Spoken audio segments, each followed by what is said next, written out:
avec Ulrich Abalo. Bonjour. Bonjour Raoul, bonjour à tous. Et comme annoncé ce vendredi, on s'intéresse au dialogue interreligieux, une solution durable face à l'intolérance religieuse. Avant tout, dites-nous ce qu'on entend par dialogue interreligieux. Le dialogue interreligieux est un processus d'échange respectueux entre différentes communautés de foi visant à mieux se comprendre, à promouvoir la paix et à renforcer le vivre ensemble. Ce concept ne consiste pas à gommer les différences de foi, encore moins à uniformiser les croyances. Il s'agit plutôt d'un espace de rencontre, d'écoute et de compréhension mutuelle entre communautés religieuses dans le respect du cadre laïque de l'État. Dans un pays où coexistent christianisme, islam, religions endogènes et nouvelles spiritualités, ce dialogue devient un enjeu majeur de cohésion sociale.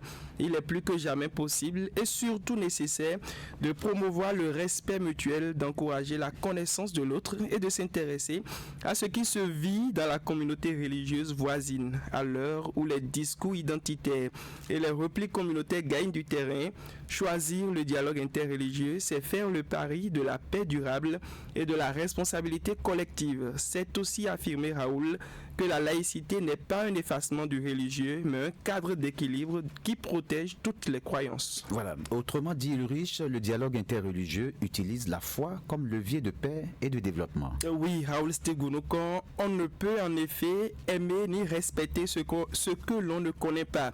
C'est l'avis du socio-anthropologue Dodi Amozouvi, une vérité simple qui éclaire toute la dynamique du dialogue interreligieux.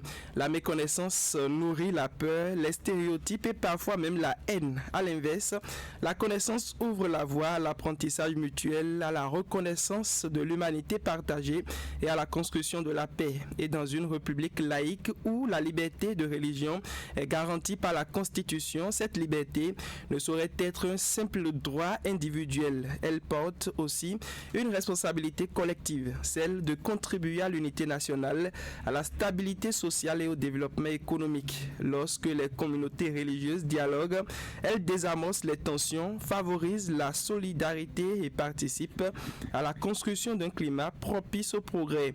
Le dialogue devient alors non seulement un outil spirituel, mais également un véritable levier de développement. En témoignent ces propos de professeur Dodi Amozouvi. Il est enseignant de sociologie à l'université d'Abomey-Calavi.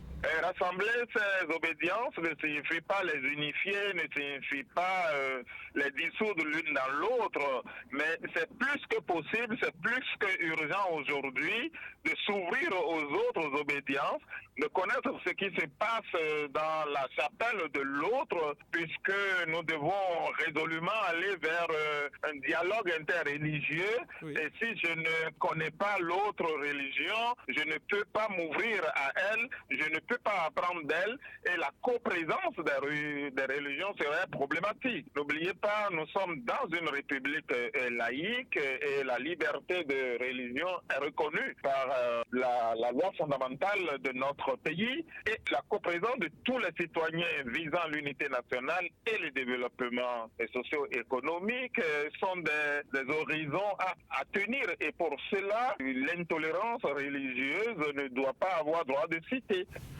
Ulrich, faut-il pour autant imaginer des chrétiens priant dans les mosquées ou des adeptes des religions endogènes fréquentant les églises? Cette question qui revient souvent face au débat sur le dialogue interreligieux relève, Raoul, une crainte, celle de perdre son identité religieuse. Pourtant, le dialogue interreligieux ne demande pas de renoncer à sa foi, mais d'apprendre à vivre avec celle de l'autre. Les initiatives portées par les universités, les centres de recherche, les institutions publiques et les acteurs communautaires s'inscrivent précisément dans cette dynamique-là. Comme le souligne Dodi Amozouvi, enseignant à l'université d'Abomey-Calavi, comprendre le christianisme, l'islam ou les religions endogènes, ce n'est pas se convertir, mais élargir son regard. Si un musulman assiste un jour à une messe par curiosité intellectuelle, ou si un chrétien visite une mosquée dans un esprit de découverte, cela ne devrait pas être perçu comme une menace, mais comme un signe de maturité sociale et spirituelle. C'est cette tolérance active, fondée sur la connaissance et le respect de l'autre, qui peut bâtir une société plus unie, plus apaisée et plus forte. Dodi Amozovi est également, j'y arrive, membre du comité des rites vaudons du Bénin. C'est donc pour finir, pour renforcer ce travail que beaucoup d'autres font, que le laboratoire que je dirige à l'université et différentes institutions, l'université protestante d'Afrique de l'Ouest, se sont mis ensemble, l'école doctorale pluridisciplinaire, pour aller sur ces questions afin qu'on en sache un peu plus.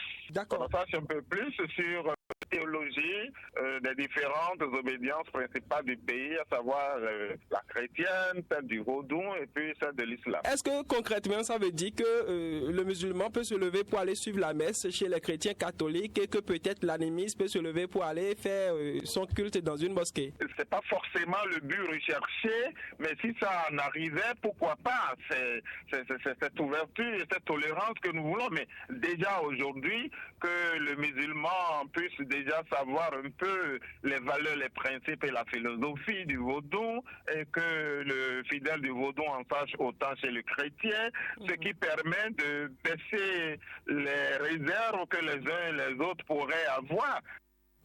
Vous l'avez compris, Raoul, face à la montée des intolérances religieuses, le dialogue interreligieux n'apparaît plus comme un luxe moral,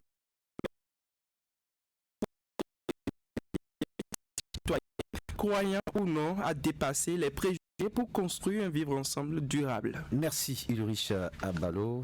Voilà, mesdames et messieurs, tout sur le dialogue interreligieux.